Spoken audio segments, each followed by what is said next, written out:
was thinking that this is a really bad thing, which again, COVID was bad. I mean, we can go and I don't want to spend any time on it. I'm glad it's more or less over as the pandemics, but I'm talking about, change a lot of businesses. Welcome to Unstoppable Podcast with Harry Sardinas, inspiring conversations with influential millionaires, investors, thought leaders, entrepreneurs who are making a massive difference with their innovative products and services, and sharing the challenges and wisdom of how they sold their first million. So tell us, Max, why,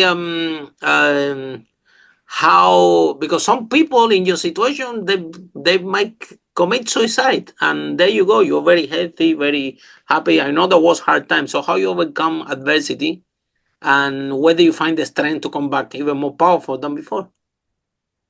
So first of all, I learned something, and I learned it later in life. I wish I knew that when I had to close the business and declare bankruptcy, both business and personal, that whatever happens did not happen to me. It happened for me, okay? 100%. Because, when it happens to you, you always find somebody, you always find somebody to blame, the economy, whatever, your business partner, you can find tons of reason. But if you thinking that it's happening for you, you just, okay, what have I learned?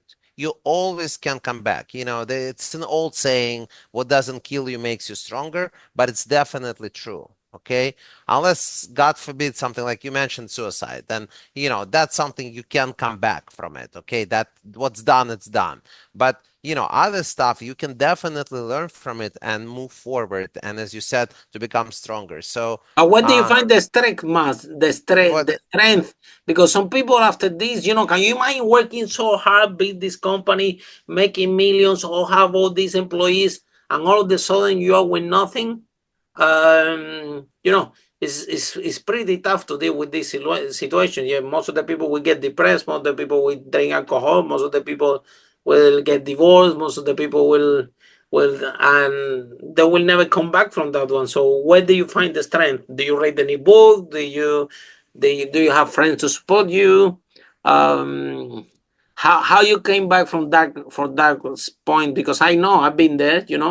And sometimes when you are in this, you're painful. You are thinking, wow, I worked so hard, and I'm empty handed. I have nothing. Uh, it's it's hard to swallow, right? Yeah, but you're right, and I was depressed, all right. So I wasn't a happy camper when it happened. I wasn't like running around and looking like, oh my God, I'm so happy. I don't have anything now. No. So of You course I start to was think, yeah. depressed. Was very upset, and to be honest with you, because there was a recession going on, a big recession in the U.S. of '08 or '09, there weren't any jobs available in my field. As a matter of Absolutely. fact, there weren't any jobs, I don't think, mostly, so if they were available, maybe my path, maybe I would tell myself I would not be strong enough at the time. Hey, remember that was 25 years ago, more than that. So definitely I was younger. I wasn't as experienced as I am. Sorry, not 25, 15 years ago. I wasn't as experienced as I am now, and I was younger. So, um, I probably would find a job and just, work for somebody. Say, hey, I tried, it didn't work. But luckily for me, no jobs were available. So I just had to start it again, and I didn't have a choice. And what gave me strength is, having one baby at home and one on the way. So Wow. we did Oh not have a my God. choice. We did not have a choice. It wasn't like, an option like, oh, let's do it. I mean, let's just do it. Just go and get it done. So that's what. So family gave me strengths. I mean, I had some friends who were support, mental support. I had some friends who were like, well, you see, maybe you should find a job. The Maybe job, it's not. yeah. So those they were like talking you out of that, and you know, I mean, they're trying to protect you. This is what they believe.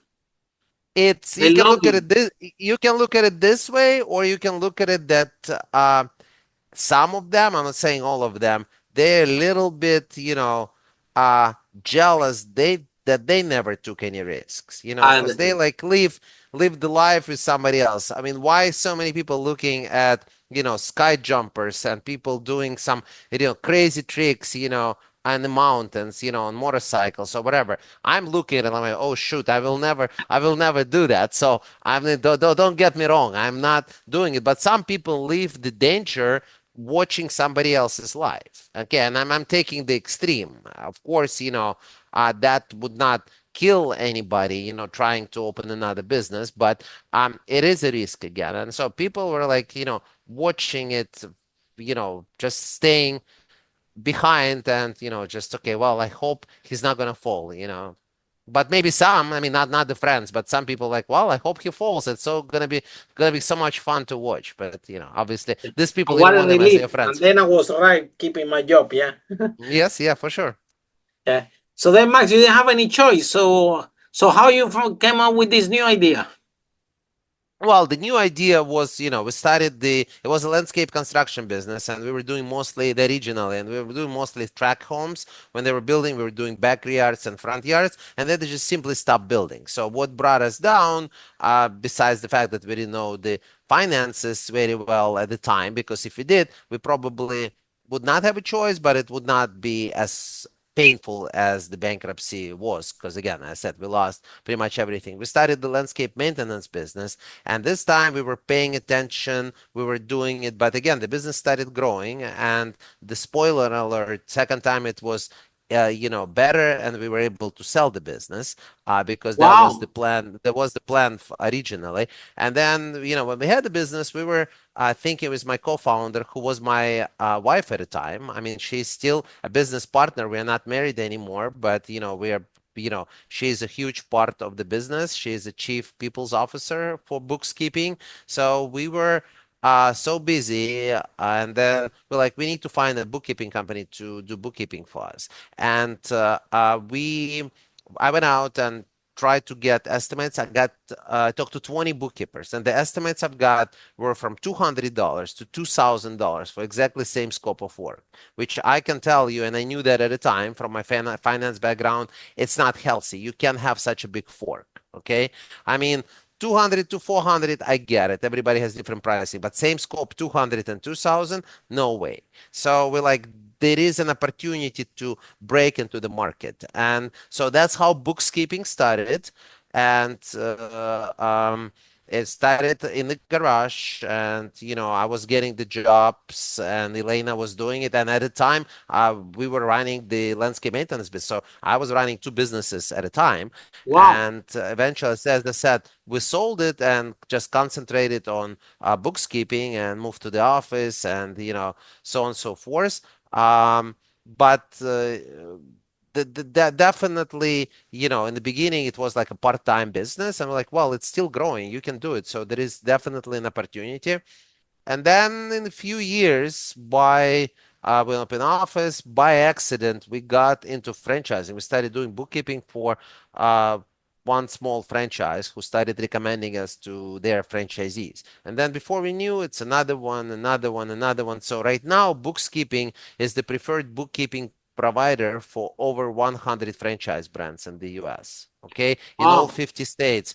Fast Signs, Wow. Signarama, Sport Clips, a lot of big names, but also some smaller guys that are, just starting, but they grow really fast. And so we do bookkeeping for their franchisees, and that's pretty much bread and butter of our business. And again, that's what I was saying. The business plan changes because all of that was not in the original plan. In The the word plan. franchising Absolutely. wasn't even there. Nobody even thought about going this route. We got there into accident, but by accident, and we just started, up, adapting and moving Mm-hmm. to different You just direction. have to be And the, out. You have to be out there, Max. You have to be out uh, there and and ab- and ab- and abs- uh, abs- and, and listen to your client. Listen what they want. A lot of people get uh, in mind that when this first client come, the franchisee, you say, "Oh, we don't do franchises." You see how much scope of business you will lose. So you for, listen for, for, for, for, for, For sure. I mean, if you would ask me what is the sixth rule, I mean, six steps, I would be adaptive. That would be another one. Just change 100%. because, you can't just because look, sometimes things happen beyond our control.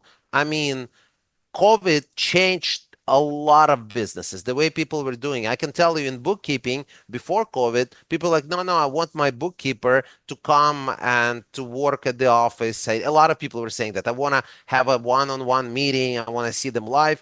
After COVID, all of a sudden, it's totally cool to do it via Zoom. So everything changed. And who would have thought? Everybody was thinking that this is a really bad thing, which again, COVID was bad. I mean, we can go and I don't want to spend any time on it. I'm glad it's more or less over as the pandemics.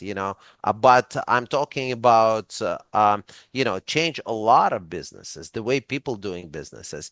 So anyway, But then you also, no, Max, you adapt as well. You said, okay, we will provide it in Zoom. You know what I mean?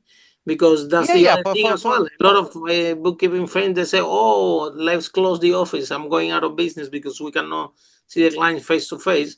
On the other hand, you guys, they were open to say, okay, well, how about if we can do it online? And Funny enough, we always were doing business remotely online. So even when we had one office in San Diego and had, 12 or 13 employees in one office, even our clients in San Diego, we only talked to them on the phone. We didn't use Zoom. It did not exist at the time. It was mostly on the phone. I think we used Skype, if I'm not mistaken, but Zoom wasn't available. So we didn't even meet with clients. Everybody's saying, no, no, you're losing a lot of business because client wants this interaction. And we're like, nope, we're not going to do it. Not that I saw the future, of course not, but that was just our business model. And, it yeah, same worked. like But I was, like my one, Max, by accident, yeah. My first property business, I was doing rent to rent here in London. We managed to sell over 5 million, yeah. The business was doing so well that my manager, when I arrived to the office, they told me, Harry, we don't need you, go home. Yeah, we can run this business without you. So the whole business was going in autopilot. And I remember I'm sitting in my home, doing nothing because the business was running by itself with my managers and everything. And then I'm thinking, I said, wow, but I don't like to go to the office. I never like to go to the office. And one day of this one, we're supposed to go there once a month, once every 2 months, just to say hello, because, and to see if they need paper in the photocopy, because apparently that's the only thing I can help them in the business. They know how to do everything else. Even their own paper in the photocopy, they were telling me that we can get our own paper. Don't worry about it. Follow us for more interviews with world's most influential, audacious entrepreneurs that overcame challenges and adversity, providing you with the blueprint of how they sold their first million so you can grow your business exponentially.